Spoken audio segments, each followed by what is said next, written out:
What's up, my D&D family? When you think about a life cleric, you're probably thinking about the perfect little do-good missionary boy who's running around casting little light magic to heal people's wounds. Well, my life cleric's a little bit different. I want to rip the blood from my enemies and use it to heal my allies. Let's jump into it.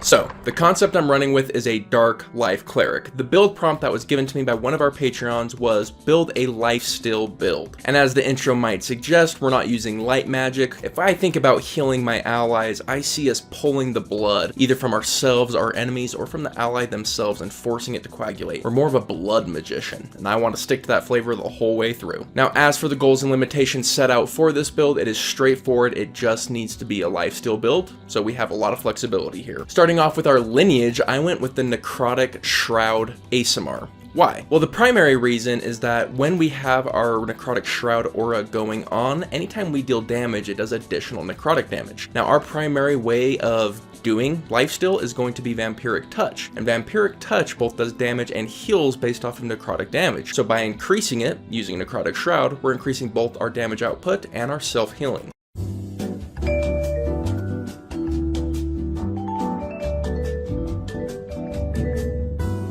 On top of that, aasimars come with their own little healing hands that we can use to continue our healer theme. They're also going to come with dark vision, resistance to radiant damage, and resistance to necrotic damage, and those are just the cherries on top. For our stats, we're going to go wisdom primary, constitution secondary, and strength as our tertiary, but we have to make sure our strength is at least 15 in order to wear our heavy armor without losing any movement speed. For our leveling structure, we are going to be going all 20 levels into Life Domain Cleric. Starting off with our early levels, we are a Life Domain Cleric, meaning our healing comes in strong right from the beginning. This is because Disciple of Life is going to take our healing words and make them that much better, and our Channel Divinity Preserve Life is one of the best burst heals in the game at all levels, including these ones. As for our setup, we're going to want to be wearing heavy armor and be using a shield. Doesn't really matter what's in the offhand. Our primary combat at this level is going to be spiritual weapon, and Toll the Dead is our action. All of our other spell slots we can kind of keep in reserve for those burst heals. Really, this build comes online at level 5. A lot of stuff happens at level 5, beginning with our spells. We're going to get our signature spell here. That's Vampiric Touch. Being a Life Domain Cleric and being a Necrotic Shroud aasimar, we really are specializing in what we can do with Vampiric Touch. We're going to be doing more damage, we're going to be getting healed more, and then our Disciple of Life heals more on top of that. We got quite a bit of self-healing every time we do any amount of damage. But what do we do with that self-healing? I wanted some way to take the blood from our enemies and use it to heal our allies, and that's where Life Transference comes in. Life Transference has fantastic synergy with this build. Not only does it heal more because we have Disciple of Life, but we also have Blessed Healer at level 6, which means we get healed whenever we heal an ally. So we're still going to damage ourselves to heal an ally, but we instantly heal some of that damage we deal back, and then we heal more than what you would expect. So Life Transference becomes a pretty crazy burst heal in our utility. Now, as for our sustained heal, we have Aura of Vitality. Aura of Vitality with Disciple of Life, it does a crazy amount of healing over a long period of time. So now we have burst heals, and now we have sustained heals, so we can really focus on both types of heals, and both have their place. A burst heal is excellent for taking somebody who's nearly out of the fight and giving them a second win, giving them many more actions to use. It won't be uncommon for us to look at our barbarian, do a little bit of damage to ourselves, and heal them like 50 HP. That goes a long way with the barbarian who has rage, potentially resistance to all the damage the enemies are dealing. So it's the kind of healing that actually has a large amount of impact. Then we have the Aura of Vitality, which is just healing every single bonus action we have, just keeping everyone's health totals as close to tip top as possible. The thing to remember about it is after the fight is over, you can continue the healing. So it is a pretty efficient spell slot to use. The main thing for me here is Vampiric Touch mixed with Life Transference. Vampiric Touch is cool, but what's the point of it if you have full health? With this, we can be mixing in healing ourselves to just burst healing allies. Our only real limiting factor here is our 3rd level spell slots, so we might be using Aura of Vitality earlier. As we get more and more spell slots, I'm going to be upcasting Vampiric Touch and then just be dropping those Life Transferences over and over again. It's a really unique playstyle and one I was pretty excited about. But what would you guys do with your own Lifesteal build? Let me know in the comments down below. I want to give a shout out to our Patreon member and the person who requested this build, my man Spook Whoop. Thank you so much, Spook Whoop. Appreciate the support. But with that, my friends, hope you have yourselves an incredible day, and I'll catch you on the next one.